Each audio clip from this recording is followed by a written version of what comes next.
E aí, pessoal, tudo bem? Vamos lá? Essa é a nossa última aula do curso regular de eletrocardiograma. É uma aula que não é porque ficou por último que é menos importante, isso cai bastante de prova, é um tema mais legal, um pouquinho mais difícil, mas bem mais legal. Vamos lá. Gente, vamos falar então sobre distúrbios eletrolíticos e pericardite, começando pela pericardite, tá bom, gente? Pericardite é aquela inflamação das membranas do coração, né, da membrana pericárdica. E a pericardite, gente, a banca gosta de colocar no eletro de prova porque é diagnóstico diferencial de infarto com supra. Por quê? No estágio 1 da pericardite, a gente vai ter supradesnivelamento do segmento ST. Só que é o supra difuso, aquela membrana inflamada da pericardite, ela irrita o músculo epicárdico, mas irrita o músculo epicárdico de forma difusa. Então, ao contrário do supra do ST, que vai respeitar o território irrigado pela artéria ocluída, na pericardite ele não vai respeitar, então a gente tem um supra difuso. Ao mesmo tempo, a gente tem um infra do PR.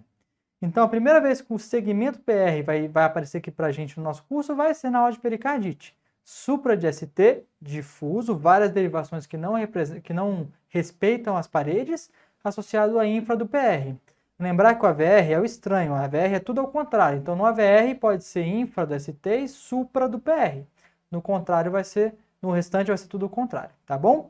No estágio 2 isso tende a normalizar, no 3 inverte uma onda T e no 4 volta ao normal na maioria das vezes, mas é menos importante. O estágio 1 é o mais importante. Então, gente, aqui a gente tem um eletrocardiograma de um paciente que tem supra do ST em D1, D2, AVL, tem V2, V3, V4, V5, V6. AVF também tem, T2 também tem. Ou seja, ele tem um supra de ST em várias paredes. Isso não respeita as artérias irrigadas. E a gente pode perceber que aqui em AVR a gente tem um infra do ST. Então, esse aqui é um típico de pericardite. Como isso cai em prova? Paciente de 35 anos de idade, que iniciou um quadro de dor torácica súbita, com febre. Gente, infarto não é para dar febre, 38,5. Ele teve uma dor pleurítica, pleurítico dependente, ventilatório dependente, né? Aquela dor que piora com a inspiração, que também não fala a favor de dor relacionada a infarto. Foi relacionado a um eletrocardiograma, foi solicitado um eletrocardiograma que demonstrou um infra do segmento PR e um supra de ST difuso. Laboratorialmente, o paciente apresentava troponina negativa e uma leucocitose marginal. Considerando esse caso clínico e com base na imagem apresentada, julgue o item a seguir. Trata-se provavelmente de uma pericardite aguda. No eletro, que está aqui, ele demonstrou as alterações que a gente teria, né? Um supra de D1, AVL, D2, D3, AVF, V2, AV6, com o infra do ST em AVR. Isso aqui é uma pericardite aguda? Sim, correto. Tá certa a questão. FAMEMA 2022. Mulher de 47 anos, hipertensa tabagista, chega à emergência com queixa de dor torácica ventilatória dependente. Então, gente, a dor que ele vai descrever no paciente com pericardite é uma dor que não é típica, é uma dor atípica, tá bom? Acompanhada de sudorese fria e palidez cutânea. Relata que há 5 dias apresenta essa dor de maneira contínua e estabeleceu relação com o quadro gripal. Gente, uma das causas mais comuns de pericardite é uma pericardite por viral pós-infecciosa. Pode acontecer com o vírus Coxsackie, né, que é um grande causador de miopericardites, mas também alguns outros vírus respiratórios. E essa associação com o quadro gripal ela pode ser mencionada no enunciado para te dar esse gatilho de pensar em pericardite aguda, tá bom? Bom, a gente passou a apresentar cansaço intenso. Aos pequenos esforços foi feito o seguinte eletrocardiograma. Nesse eletrocardiograma a gente observa aqui, parece que tem um supra aqui em D2, a VR está infrado, a gente tem um supra de V2, V3, V4, V5, V6, tá certo? Então, fala a favor, o quadro clínico eletro fala a favor de pericardite. Sendo pericardite, ele pergunta o tratamento, ele vai querer te falar porque é iniciou infarto, vai falar para você fazer anticoagulante, vai falar para você fazer um tratamento de reperfusão, mas a resposta é anti-inflamatório. O tratamento da pericardite aguda é com base em anti-inflamatório não hormonal, ibuprofeno, por exemplo. Então, gente, sempre quando a gente for dividir, isso não é matemático, né, mas é sempre bom lembrar. Na pericardite aguda, o supra é aquele supra feliz, ele parece um U, a concavidade está virada para cima. No IAM é um supra triste, a concavidade está virada para baixo, tá? Geralmente o supra no infarto ele é grande, então tem mais 5 milímetros, tá? A distribuição no infarto respeita a parede, na pericardite não. No infarto, a gente tem muito comum ter imagem em espelho, lembra? Se supra a parede anterior, às vezes infra na inferior. Na pericardite, só o AVR que é diferente, tá? Supra do ST com inversão de onda T. Geralmente, no infarto com supra ocorre. Lembra do diagnóstico evolutivo? Faz a T hiperaguda, depois supra, tá bom? Onda T hiperaguda, não tem na pericardite, tem no infarto. Onda Q, pericardite não evolui com onda Q. Então, a gente fala com um paciente que está com esse eletro há vários dias e não formou onda Q, fala mais a favor de ser pericardite, tá bom? Mexeu no segmento PR, fala a favor de pericardite, tá bom? Mexeu no QT, mais a favor de infarto, que tem mais a ver com repolarização ventricular alterada, tá? Então, gente, uma das alterações que está associada à pericardite são essas que a gente viu. Outras alterações são as alterações secundárias ao derrame pericárdico, que a gente já comentou um pouquinho, que é falando de baixa voltagem, que é aquele QRS que tem menos de que 5 milímetros em cada derivação precordial, ou seja, de V1 a V6, o QRS é sempre pequenininho, ou de D1, D2, D3, que são as derivações bipolares, você tem a soma do QRS menor do que 15 milímetros. Então, lembra como que a gente vê o tamanho do QRS? O tamanho do QRS ele tem a ver com o tamanho do músculo. Se você tem alguma coisa entre o eletrodo e o músculo, o QRS diminui de tamanho. Se tem líquido, o QRS diminui de tamanho. Uma outra coisa muito interessante é a alternância elétrica, gente. O que é alternância elétrica? O coração, dentro do peito, cheio de líquido, como ele já não está mais fixo, ele começa a balançar. Contrai, vai para frente, contrai, vai para trás, fica balançando, o QRS vai mudando de tamanho. Aqui nesse primeiro eletro a gente vê a baixa voltagem, então QRS pequenininho em todas as derivações. E aqui a gente vê a alternância. QRS grande, pequeno, é o coração balançando lá dentro daquele saco pericárdico cheio de líquido. Vamos de questão? Homem, 65 anos, diabético, hipertenso, ou seja, com fator de risco cardiovascular, idade, diabetes e hipertensão.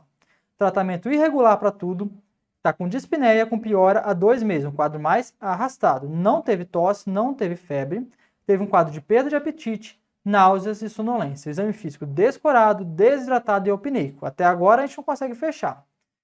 Aparelho cardiovascular, as bulhas são hipofonéticas. Gente, sempre falar em bulha hipofonética em prova, tem que lembrar que tem a derrame pericárdico, tá bom? Não tem sopro. Creatinina de 5,5, ureia de 280, potássio de 5,8 e tem a radiografia de tórax e os eletros. Gente, falou de um paciente que tem bulha hipofonética, que tem uma disfunção renal que está descompensada, que tem uma área cardíaca aumentada, a gente tem que pensar em derrame pericárdico secundário, uremia, certo? Então essa questão é uma questão muito inteligente, que te deu a história, te deu o eletro, te deu o raio-x e te pediu qual é o eletro do paciente. E aí? Não te pediu o diagnóstico. Gente, primeiro eletro. Paciente que tem um ritmo irregular, um pouquinho mais taquicárdico, um QRS mais largo, um padrão de bloqueio de ramo esquerdo, ó, positivo em V6 aqui, mas inespecífico, não fala nada pra gente. Segundo eletro, paciente com infarto supra anterior. Não é o caso desse doente também. Terceiro eletro, paciente com baixa voltagem. Derrame pericárdico, baixa voltagem, faz sentido. Quarto eletro, gente, vamos lá. Ó, taquicardia ventricular. Não é o caso do paciente, né? O paciente não está estável, não está em parada. A frequência cardíaca estava normal. Então, é um eletro de derrame pericárdico. Eletro número 3. Outra questão, gente. Paciente internado em unidade coronariana após infarto agudo do miocárdio, com supra em parede anterior. No quarto dia pós-evento, apresentou um quadro de dispneia importante, piora progressiva associada à hipotensão. O exame físico era possível notar ainda estágio jugular e hipofonese, tríade de Beck, hipofonese de bulhas, estágio jugular, hipotensão. Ele deu o seguinte eletrocardiograma que tem alternância elétrica, gente. Olha a variação da amplitude do QRS.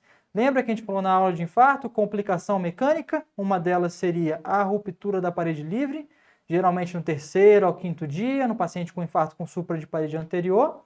Então, ele vai perguntar qual que é a conduta. Ele não reinfartou, ele não precisa de voltar para a angioplastia nem fazer trombólise, ele não pode anticoagular, ele precisa de cirurgia para romper, para consertar o rompimento que teve na parede do músculo. Tá bom, gente? Então, pericardite é isso. Vão ser sempre 2 casos que eles vão querer cobrar em prova, na maioria das vezes. O renal crônico descompensado e o paciente com complicação mecânica. Às vezes também cai o clássico quadro do paciente com um quadro viral que faz pericardite. Vamos falar de distúrbios hidroeletrolíticos, começando pelo potássio, gente, pelo potássio. A gente tem a hipopotassemia, gente. Hipopotassemia, a gente tem que lembrar de onda U. Na hipopotassemia, devido às alterações de repolarização, principalmente da fase 13 potencial, a onda U começa a aumentar de tamanho. Então, a onda U aparece, ela fica maior do que a onda Q, tá bom? Quando isso vai aumentando, gente, quanto menor o nível sérico de potássio, maior a onda U, mais a onda T diminui. Você pode começar a ter alteração do ST, começa a fazer infra, você começa a prolongar o intervalo PR, e quando você tem níveis mais baixos, menores do que 3 de potássio, você começa a ter arritmia. Pode ter bloqueio atrioventricular, BAVT, bloqueio avançado, exercício frequente, até arritmia ventricular, tá bom? Então aqui, gente, um elétron, um ritmo cardíaco regular, QRS estreito, tem P positivo em 1, P positivo em AVF, tá meio feinha, mas ela existe. E tem uma coisa estranha, vamos dar um zoom. Olha só, a gente tem uma onda U. Você vê aqui, ó, P, QRS, T, U, a onda U crescendo. A gente vê isso melhor na parede anterior, que em alguns lugares a onda U fica até maior do que a onda T. Olha esse exemplo aqui em V2. P, QRS, T, U, P pequenininho aqui de novo. É um elétron de hipocalemia. Gente, então, tudo bem? Hipercalemia é o contrário, tá? Na hipercalemia, você vai ter um aumento da onda T, que às vezes até confunde com onda T isquêmica, porque ela vai ficar apiculada e simétrica, tá bom? Uma onda T em tenda, tá? Dependendo do nível de potássio, você vai ter mais alteração. Começa com onda T em tenda, começa a mexer no intervalo PR, fazer arritmia, você vai começar a desaparecer a P, e quando ela está muito alto o nível de potássio, você vai ter o ritmo sinoventricular, que basicamente a onda T se funde no QRS e forma quase que uma onda só, tá bom? Isso no caso das hipercalemias mais graves. Olha esse exemplo, paciente com uma onda T apiculada e simétrica, tá bom? Aqui a gente tem um zoom. Olha esse exemplo aqui, melhor ainda. Olha o tamanho da onda T, bem apiculada, onda T em tenda. Esse aqui é um exemplo bem bonitinho, tá bom? Então, mais um zoom para a gente ver. E comparando, gente, um é a onda T apiculada, outra é a onda U que vai crescendo e fica maior do que a T, tá certo? Como que cai? Sabe que cai em prova, gente? Isso cai bastante em prova. Mulher, 74 anos, renal crônica, sempre vai ter alguma coisa falando que ou é renal, ou usa diurético, ou deixou de usar diurético, alguma coisa que aumentou o potássio. Procura emergência com quadro de náusea, vômito, dor abdominal e sonolência. Ela encontra-se mais sonolenta, mas desperta aos chamados. A ausculta cardíaca evidenciou ruído cisto diastólico rude em borda external esquerda. Estranho, o que isso pode ser? Ruído rude em borda external esquerda, cisto diastólico, fala a favor de ser atrito pericárdico. Então, numa paciente renal crônica com atrito, você vai pensar no quê? Paciente mal dialisada. Ou ela não dialisa, ou ela perdeu a diálise, ou deu algum problema. No caso, nossa, olha, ela estava em tratamento conservador. Pode ser que ela esteja evoluindo uma descompensação que precise começar a dialisar. O eletrocardiograma revelou o ritmo sinusoidal. Então, alteração de hipercalemia grave. Gasometria acidótica, ou seja, vários preditores, né, de insuficiência renal descompensada que precisa dialisar. E quais são as respostas? Hemodiálise. Vamos marcar hemodiálise? Não, é pegadinha. Ele perguntou a conduta mais urgente, pessoal. Conduta mais urgente em paciente que tem hipercalemia com alteração eletrocardiográfica, seja ela qual for. T apiculada, achatamento de segmento ST, de PR, ritmo sinusoidal. Qualquer alteração eletrocardiográfica associada à hipercalemia, o primeiro tratamento é gluconato de cálcio. O gluconato de cálcio estabiliza a membrana, diminui a chance de ter arritmia. Depois você vai dialisar essa paciente, mas primeiro gluconato de cálcio, pegadinha de prova, essa aqui não dá para errar. Vamos a outra questão, gente? Paciente de 65 anos com antecedente de hipertensão e doença renal crônica dialítica. Tem alguma diurese residual, chega no PS, dispneico, início recente, cerca de 3 horas e piora progressiva, associado a tosse. Relata ter perdido as 2 últimas sessões de diálise, gente. Clássico, então paciente renal crônico que não dialisou. E não estava usando os remédios direito, tá bom? Estava estável, até hipertenso na admissão, ritmo regular, sem sopros, estava crepitando até ápice, ou seja, congesto, porque não está dialisando. Vai passar de emergência e a gente vê esse eletro, pessoal. Olha o eletro. Onda T apiculada na parede anterior. Ele vai perguntar qual que é a conduta. A primeira conduta é paciente com alteração eletrocardiográfica, é gluconato de cálcio. Vai fazer furosemida porque ele está hipercalêmico, vai fazer nitroprusiato porque ele está hipertenso e congesto, ele vai dialisar, pode fazer nitroglicerina, mas seria primeiro nitroprusiato, já que não é coronária, mas a primeira resposta é gluconato de cálcio, é a resposta mais correta. Certo, pessoal? Falamos do potássio, vamos falar então do cálcio. Cálcio cai um pouquinho menos, mas às vezes cai, gente. Cálcio mexe com o intervalo QT. Então vamos lembrar lá da aula de eletro normal que o intervalo QT ele é medido dessa forma, né, que é o método de tangente, né, final da onda T, linha de base, faz uma linha, a gente calcula o intervalo QT, tem que calcular o QT corrigido, geralmente vai ser dado na prova, é difícil fazer essa conta aqui de raiz quadrada, né, a gente é médico, a gente é meio ruim de fazer conta, ainda mais na prova, que está todo mundo nervoso, então geralmente isso é informado para vocês, ou então é um elétron muito alterado que você não precisa nem fazer conta para ver, tá? Mas se perguntar, o normal é até 40 em homens e 44 em mulheres, né, 440 milissegundos, que dá 10 a 11 milímetros, o mínimo é 8,5 milímetros, 340 milissegundos, tá bom? Então, pessoal, sabendo como a gente calcula o intervalo QT, a gente vai falar então da hipocalcemia. Na hipocalcemia, a gente vai aumentar a fase 2 do potencial de ação, tá bom? Vai ter menos cálcio pro lado de fora, menos cálcio entrando na célula, e isso vai prolongar a repolarização ventricular. Então, a gente vai ter um intervalo QT maior. Olha aqui, aqui está absurdamente maior. Quer um macete, gente? O macete é o seguinte. Se essa onda T ela passar da metade do intervalo entre 2 QRS, quer dizer que esse intervalo QT está aumentado na maioria das vezes, tá bom? Então isso aqui é um macete. Olhou, passou da metade, quer dizer que o QT está prolongado, tá bom? Já a hipercalcemia, a célula vai repolarizar mais rápido, vai ter mais cálcio entrando na célula. Então a gente vai ter um encurtamento do intervalo QT. Olha que intervalo QT pequenininho.